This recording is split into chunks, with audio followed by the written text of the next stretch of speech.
నల్గొండ జిల్లా దామరచర్ల మండలం గణేష్పాడు గ్రామంలో అదాని సిమెంట్స్ గనుల విస్తరణపై ప్రజాభిప్రాయ సేకరణ ముగిసింది. విస్తరణకు అనుకూలంగా ప్రజలు అభిప్రాయాలు తెలిపారు. స్థానికులు ఎన్జీఓస్ లిఖితపూర్వకంగా 330 దరఖాస్తులు అధికారులకు ఇచ్చారు.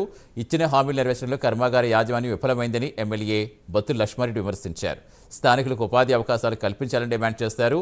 హామీల అమలులో మాట తప్పితే ఉద్యమిస్తామని హెచ్చరించారు.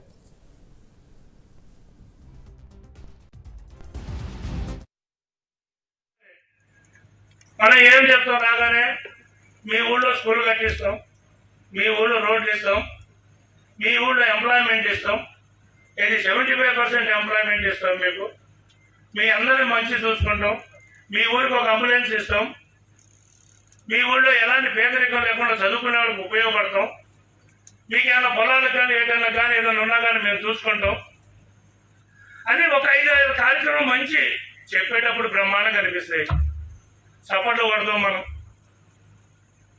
కానీ ఈ 24 సంవత్సరాలు అలాంటి దాఖలు ఏమన్నా ఉన్నా కానీ ఏ రోజు వచ్చిందని చేసినా కానీ నిరూపిస్తే మేము మిమ్మల్ని ఏమి అడగం, మేము మీ ఫ్యాక్టరీగా మీ ప్రజాసేకరణ చేయకుండానే చేసుకోవచ్చు. ప్రజాభిప్రాయాన్ని అడుగుతున్నారు కానీ దాన్ని అమల్లో మటుకు అందరూ విఫలం అయిపోతున్నారు. సిమెంట్ వాళ్ళు సరే, వాళ్ళు నష్టాలు వచ్చే లాభాలు వచ్చే, సరే లాభాలు తిన్నారు, సరే చివరిలో నష్టాలు వచ్చినాయి, అమ్ముకున్నారు, పోయారు. ఈరోజు ఆదాయాలు వచ్చారు, ఇక మనకి హిందీ రాదు, వీళ్ళు అహ్మదాబాద్లో ఉంటారు.